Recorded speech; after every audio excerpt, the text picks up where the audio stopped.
So basically, he started a whole thing. He was at South by Southwest, and then he decided, okay, I'm going to take that idea and take it to the south lawn of the fucking White House. And then he just basically stole the South by Southwest idea.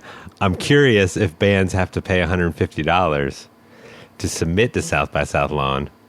That's a good one. Just to be heard. And wristbands. Yeah. To get their wristbands and their, so. And shitty sound.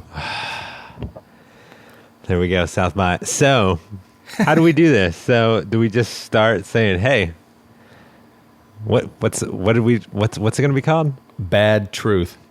Bad Truth. So, this would be. Yeah, because good truth, everyone is good with that. Yeah. But when you tell somebody something that's truthful, sometimes it's too close to home and they don't like it. Yeah. This is the reason why there's alcohol and drugs in the world. Definitely. And schizophrenia and delusional people. So you mean lead singers? Mainly. Pretty much. Well, Michael, thanks for coming to Wimberley. The luxurious studio.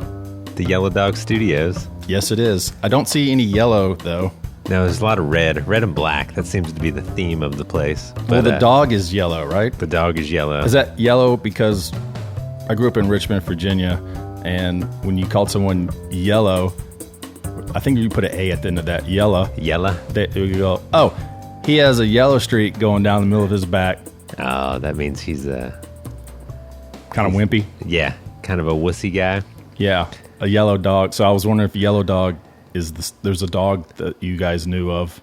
And it's actually Dave Percival, who owns the place. His first dog was a Labrador that hung out at the original one that was in Tulsa back in the 90s.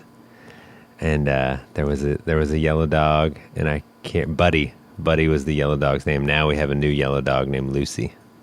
It's still yellow? I mean, y'all like yell at it, it runs away, doesn't do its job. It's still, doesn't alert. It's yellow. It's terrible. Barks for the wrong reasons. She actually runs with the deer around here. So. Oh, I did see a deer on the way here. I think it was sleeping on the side of the road. You'll find a lot of those too. Yeah. They definitely like to run with the cars and then take a nap. Okay. So, today we're going to discuss why can't opening bands get their gear off stage faster? I mean, you do realize that they just played in front of a big crowd. Or their friends and family. Yeah, and they want to talk to everybody, and and they want that moment to last. It's ridiculous, dude. I mean, seriously. What is the problem? You get 30 minutes mainly. You go up there, you play your show, and you get off the show. You get off the stage. It should be that simple, but like recently we did live at Guero's for Sun Radio, and that was the classic. Our drummer Josh was like, "Excuse me, sir, we got to go up. Like we're on a time limit. You guys were the first band, and everybody's hurrying up off. And we even shared some backline." And the drummer was like, "Nope, I know how to put my drums up," and he was slowly tearing them down. That's my favorite, actually. The drummer who has been playing for 10 or 15 years, and he will remind you of that. And you go up to him and you go, "Hey, if you just grab, whole bunches of drums and just grab them, just take them off stage and pack up off stage, that would like help us out, so we could, start on time."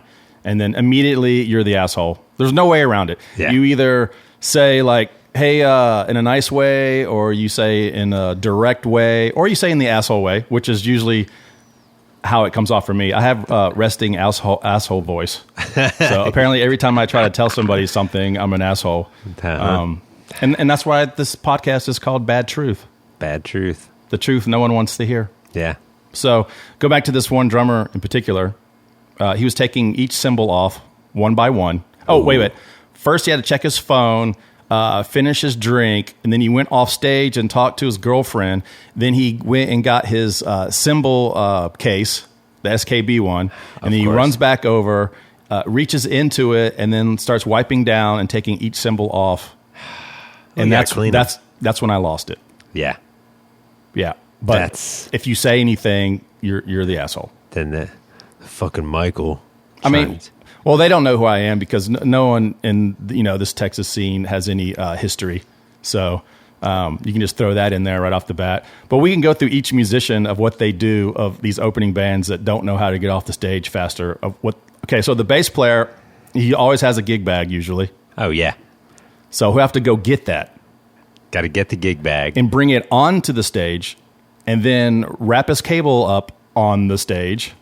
Meanwhile, the front of house guy, local guy, is usually doing the same thing, just in your way. But so yeah, it basically comes down to, look, there's not a lot of time between bands, but there's no reason a band without a crew, a band of 5 people, can get everything they have on stage off in 5 to 7 minutes. Yeah, it should be that simple.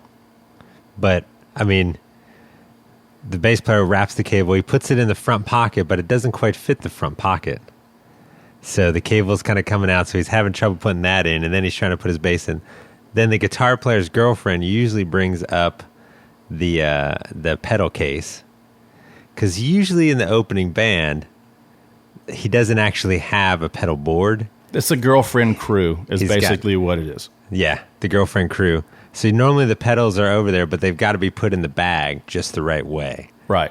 And stuff. So he's sitting there instead of just moving the whole thing off to the side.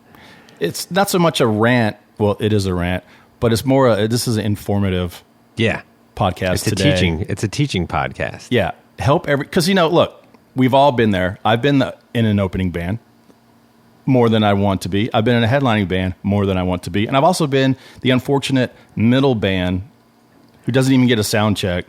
Yeah. So I've been in that band too. So we've all been there. And yeah, in the early years, I was that idiot too. Yeah. Oh, we all did it. That's for sure. Yeah. Until somebody told us, hey, asshole, get off the stage. We have to play. You'll eventually, hopefully you'll get to a level where that will happen. Yeah. It'll be a multi-act festival, and the local hands there will just start picking up a cymbal with a cymbal stand on it and a kick drum with the tom still onto it, and just taking your whole amp, throwing all your pedals into a spaghetti pile on top of your pedal board, and just taking the whole thing off stage before you even have a chance to know what's going on. And that's the way it should be. Just get here. The basic rule is nothing goes on the stage after you're finished playing. Only stuff goes off the stage. So you just take stuff off the stage as much as you can in as few trips as possible. So if you're the bass player, immediately take your bass and your cable and just take it off stage and just put it where it's supposed to go. You don't pack it. You just put it down somewhere, and then you go back up and get your bass amp or whatever else you got up there, or you get your pedal board. You throw all the cables on top of the pedal board, and you take the whole thing off in one trip. And then you do the actual packing, untangling off stage. It's that simple. It really is. Yeah. But to this day, you still see it. Yeah. I mean, I played a lot in Texas, more than I ever wanted to. And, you see a lot of opening bands, and it's just jaw-dropping. It's, to toss into there, it's also the middle band getting on stage while the opening band is trying to get off stage. And so cables start wrapping up in each other, and then somebody gets mad at somebody else because the drummer, they got cymbals all messed up and everything, and it's just like, come on, guys. Yeah, well, we were talking about your band. What's your band called? Saints Analog. Saints Analog, that's right. Talking about maybe going to Laramie, which reminds me of a venue. It's a country venue in Laramie where they don't have snakes. You want to tell people what snakes are?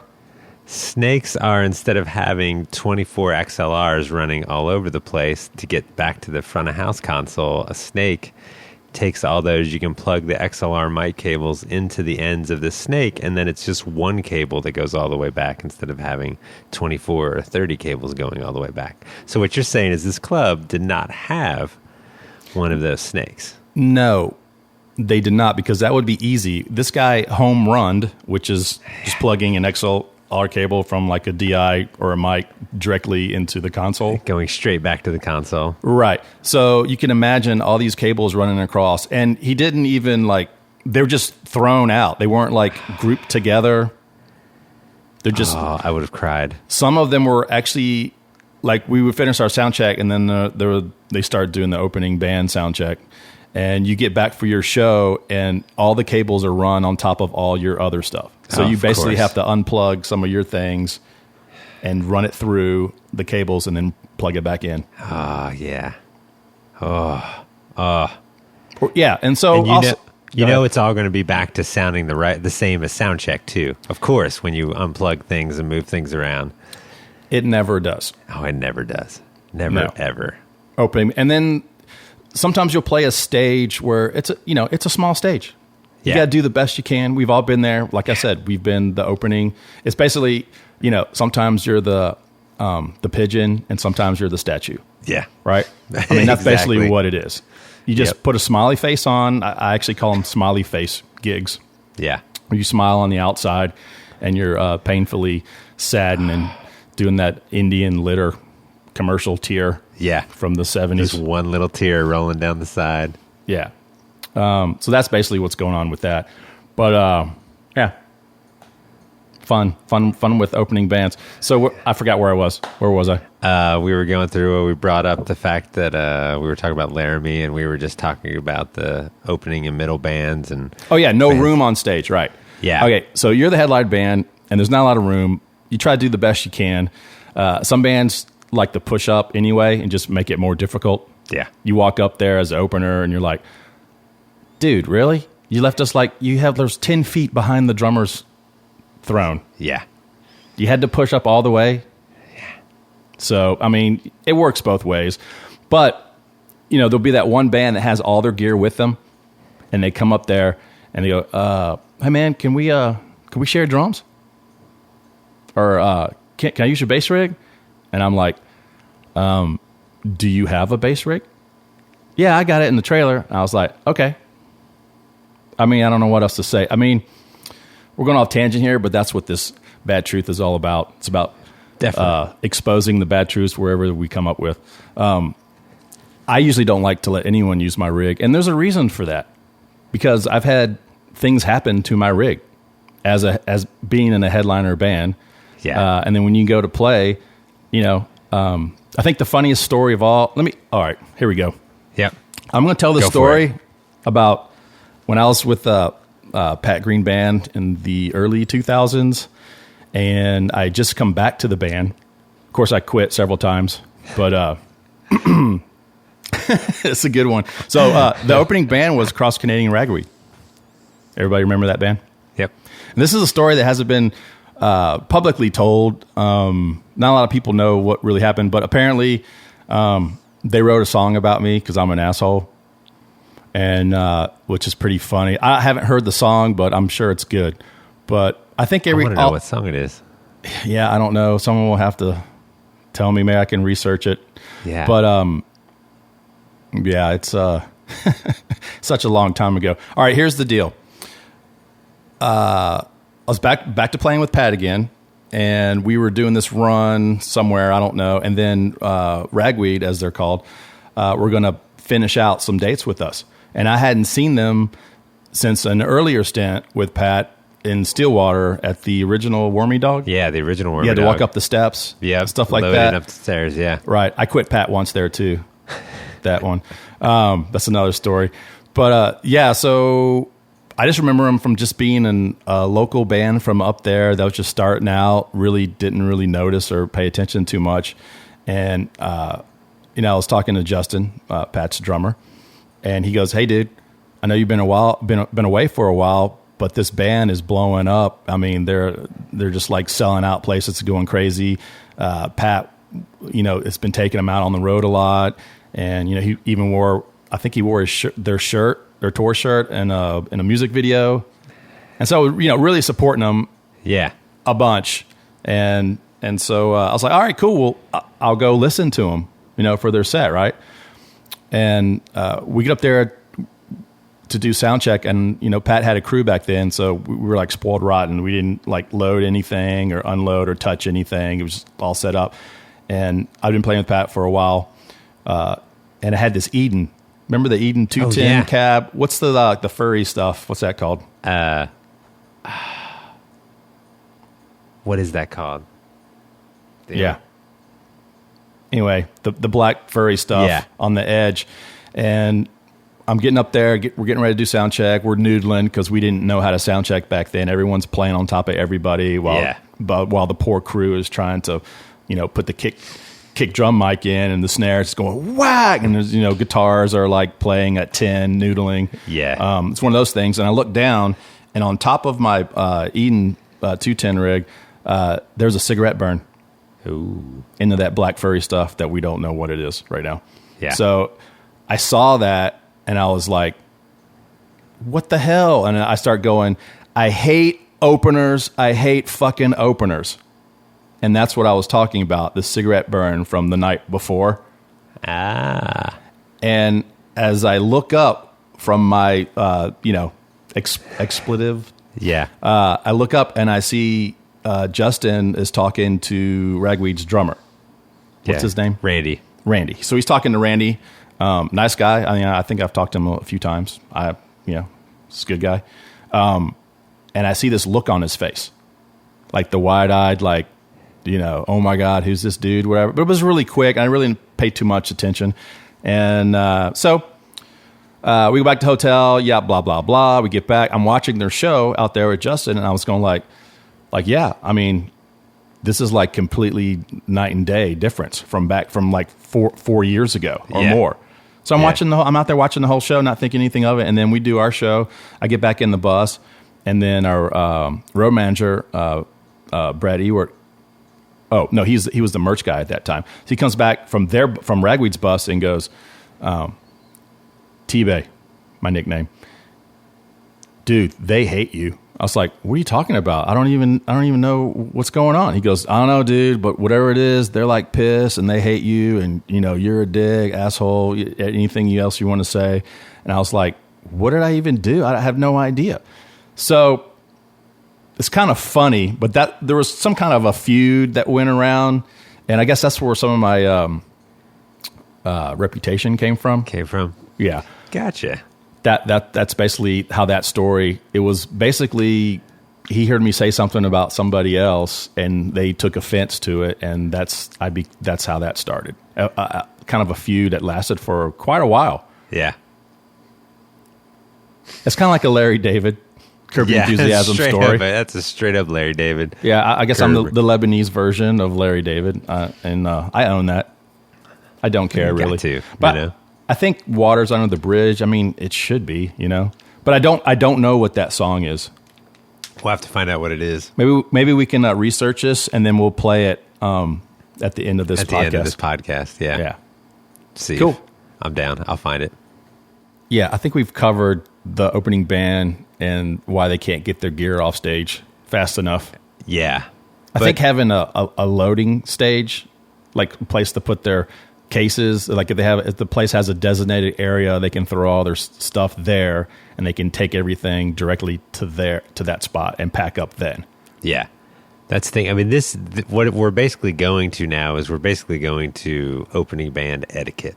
Yeah, or why the opening band won't actually put their gear in their trailer after their show. Oh yeah, like some guys will just leave it there for the headliner's playing, and then they're trying to load out, and then the opening band is like trying to push out. Yeah, at the same time, and then they get mad when the headlining band's trailer is backed up to the loading dock or wherever the loading is, and then they're like, I can't get my gear around it. Yeah, when the opening band takes the prime loading spot. Yeah, or gets there before you, unloads everything, and is setting up on stage, because that's happened to me before. Yeah. That was in Amarillo at the Nat Ballroom. Was that? Yeah, that's the Nat Ballroom, right? Yeah, it's called? It was like a somewhat of a venue and pawn store or antique place. Yeah, I think it was antiques or something like that. Yeah, I didn't see a swimming pool. Is there supposed to be a swimming pool? It might have been. Was that what natatorium means? That was. Yeah, well, this band look. It's a long way from where most people live in Texas to out to West Texas. So, it was a long time ago. You drive all the way out there, and the opening band's got all their gear set up on stage. That was the first. Yeah. And we get there, and we're like, you guys want to, like, move your stuff? And they're like, man, we've already like set up and sound check. Y'all just want to just put your stuff after we're done. And we're like, no. Yeah. Because once again, you're back to how long is it going to take these guys? They clearly didn't know to have the etiquette. Yeah. So we're going to think that they're going to get all their stuff off stage, and then we're going to get all our stuff on stage and immediately play a show? Our show? Yeah. It's not how it works. No, it's not how it works. At all. Which leads me to the guest list. Actually, real quick, to go back on that, I'm going to bring up, so one time, when I was leaving college, I went to South Plains College in Levelland, and I was living in Lubbock, and me and my friend Matt Skinner kind of became one of our favorite bars closed and became the Blue Light.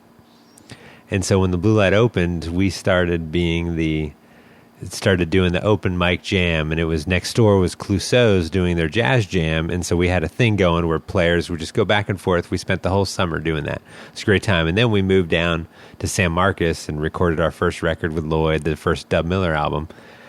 And we come back to the Blue Light. We're like, now we're actually out doing shows, like doing 5 or 6 nights in a row sort of thing. And we're like, okay, we're coming back to the Blue Light. We got a bunch of buddies there.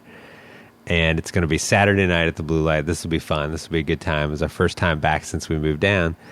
And when we showed up after playing, I think we played College Station the night before and then hauled butt the next day to load into the Blue Light. And the band from the night before still had their gear set up on stage. Classic.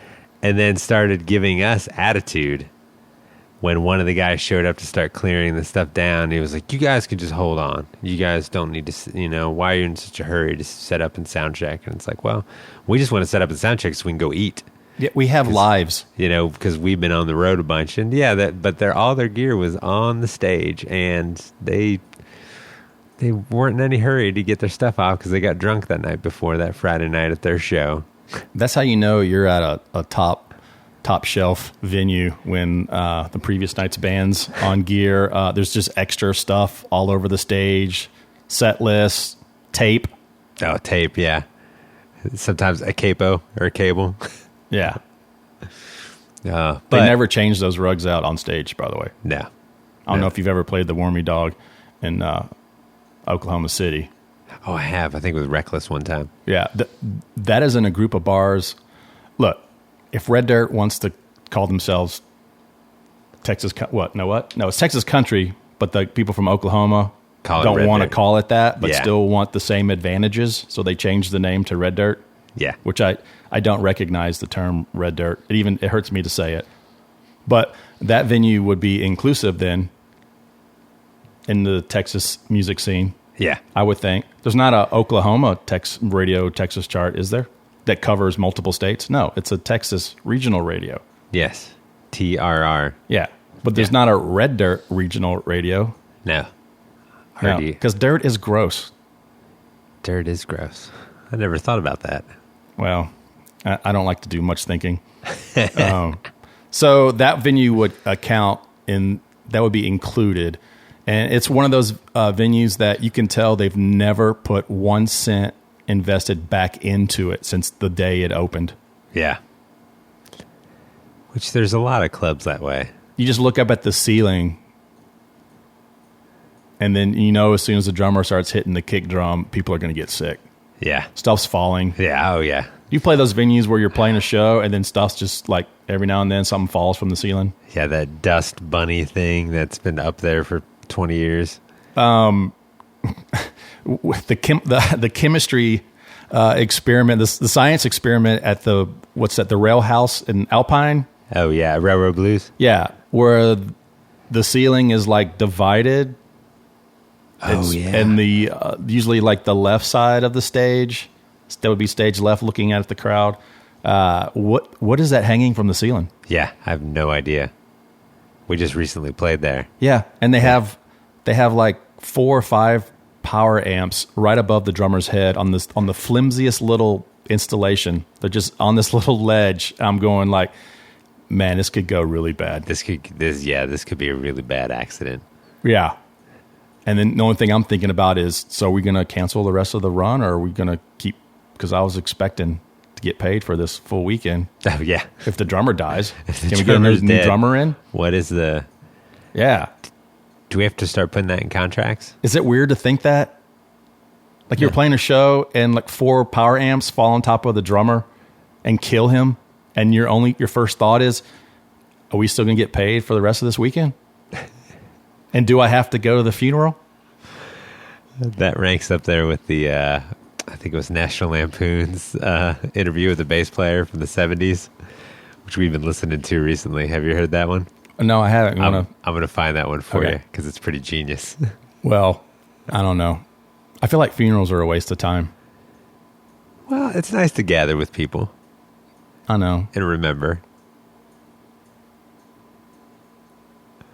That was a moment of silence for the dead drummer right there. for the possible dead drummer. Oh, here's a good thing. What is the deal with band menus? Well, it's the cheapest of the foods they can make. Is barbecue that cheap? Well, here's the deal. If it's that cheap to give to the band, then they're really overcharging the people that buy it for dinner.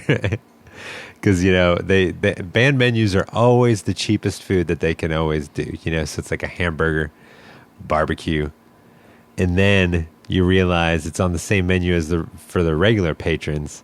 And if they're getting charged $9.95, $12.95 for the same barbecue that you're getting, that they feel like, is cheaper than steak, then somebody's getting screwed. I hate barbecue. There, I've said it. Well, I love barbecue, but the problem is that you can't eat it 4 times a week and be able to play. Yeah, it's not like pizza. Yeah. Which you can eat every day and still lose weight. Right? Or tacos. I can handle tacos every day. So I played a place where they had a menu for the opening band and a menu for the headliner. Oh, wow. That's really doing math right there. That's a math. That is right there. That's very segregated. Well, here's a funny story about that segregation. So, yeah, I'm going to have a lot of stories about Pat Green because, when you're with someone for 1,000 years, a lot of stuff has happened. Yeah. So, this is a funny story with the guitar player for Josh Abbott's band. Another good guy. I don't know. He came and played on stage with us once. I don't know. I haven't met him. I think I may have met him. I think he's all right. So we're in Baltimore,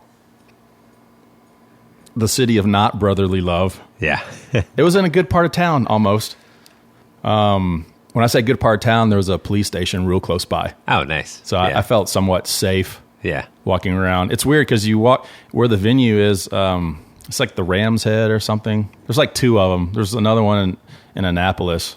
A lot nicer, more scenic place. I think I've been to the one in Annapolis. Yeah, I played both, but the one in Baltimore though. So, both bands we're doing this little East Coast thing.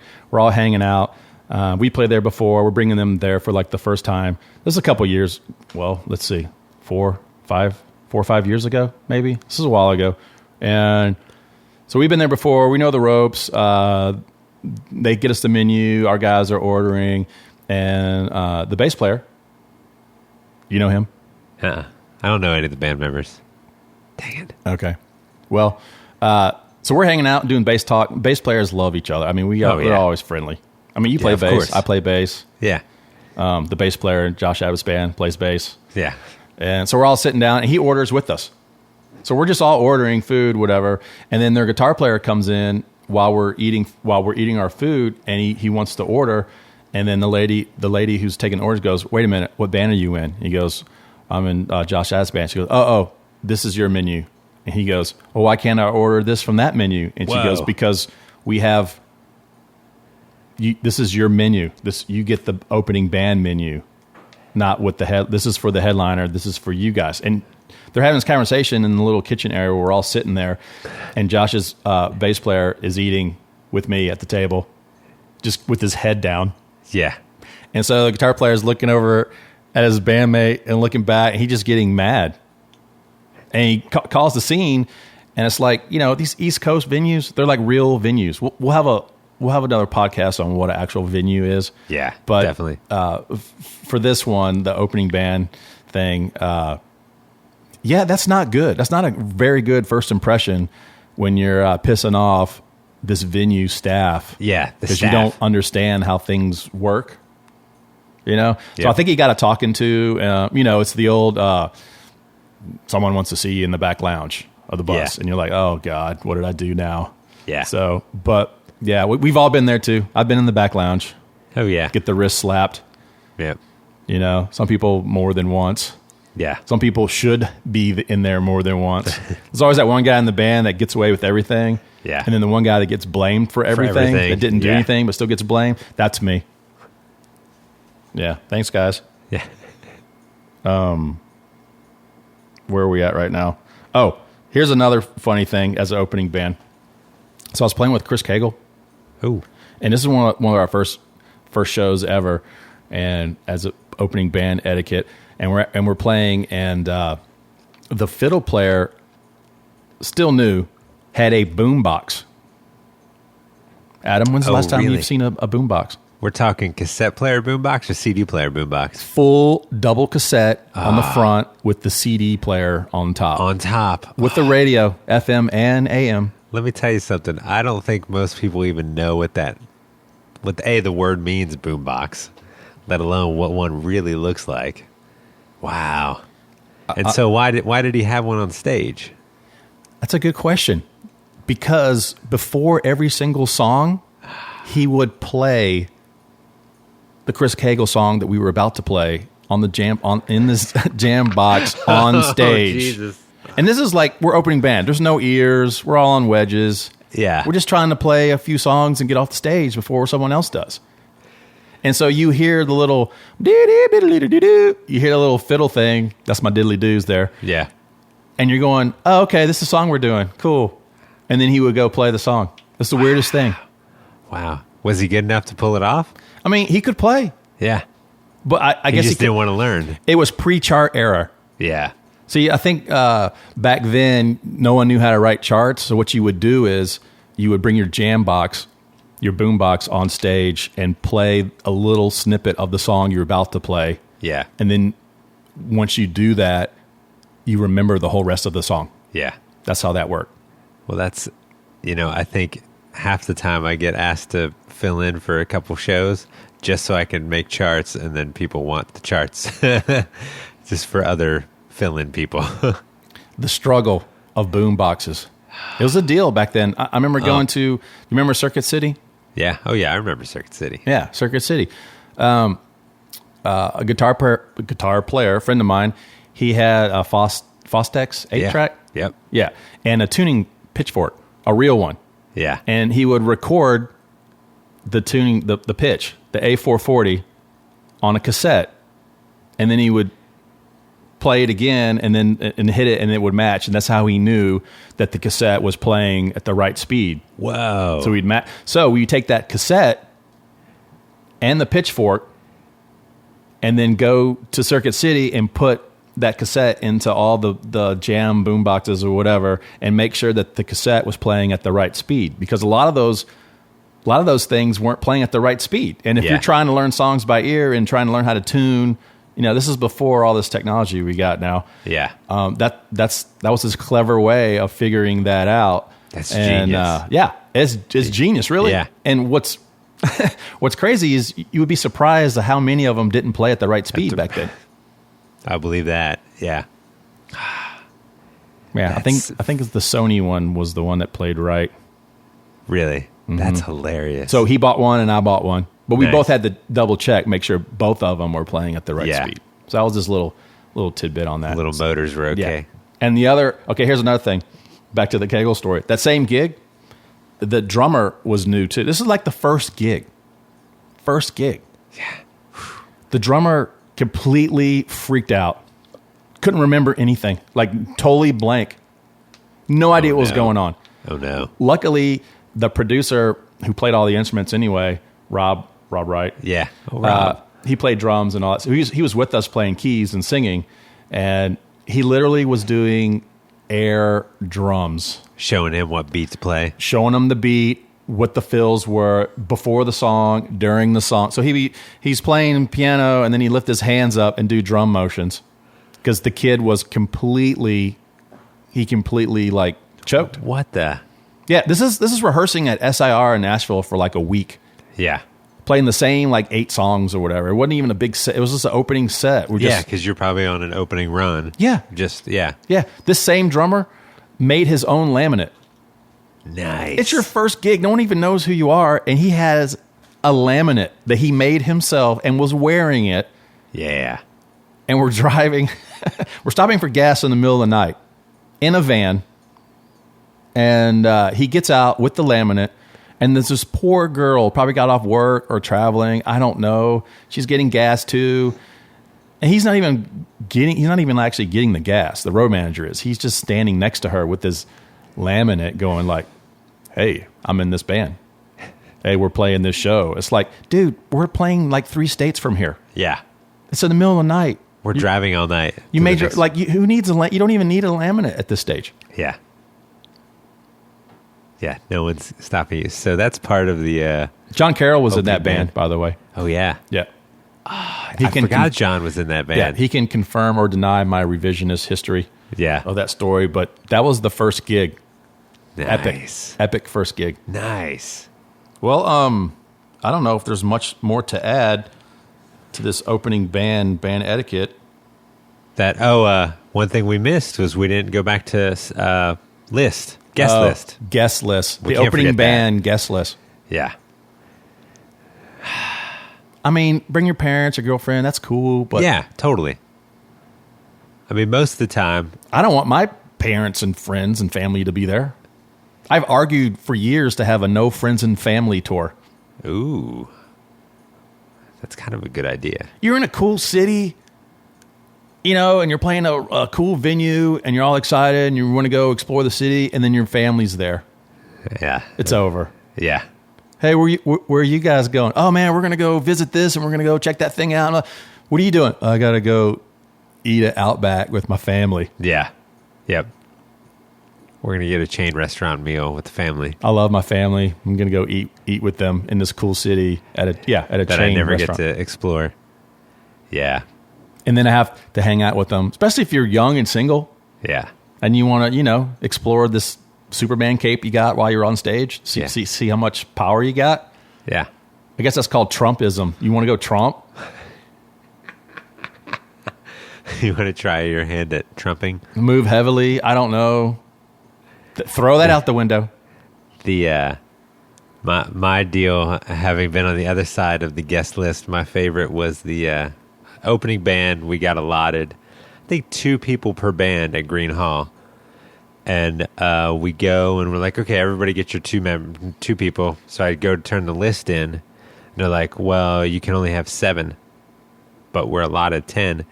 Yeah, but some of the staff wants some people into this show and they're taking your spots on the guest list. And I was like, excuse me? And then I was like, well, okay, then can I buy tickets for these people? No, it's a sold out show. Okay, so I do have friends and family coming in. We as a band do. And you're telling me my singer's wife and his son can't come into the show because a barmaid has to take a spot on the guest list, on my guest list that I was allotted and contracted? Wait a minute. Yeah, that's not right. But there is a loophole to that. Walk them in? Yeah, you walk them in the back, you get them in there early, have them move something around. Yeah. They're part of the band. Yeah. That's what I always try to do. Just like, well, if Stacy goes with me to shows, it's just like, hey, you're just coming in with us. Get her to put on one of your, make up your own laminate.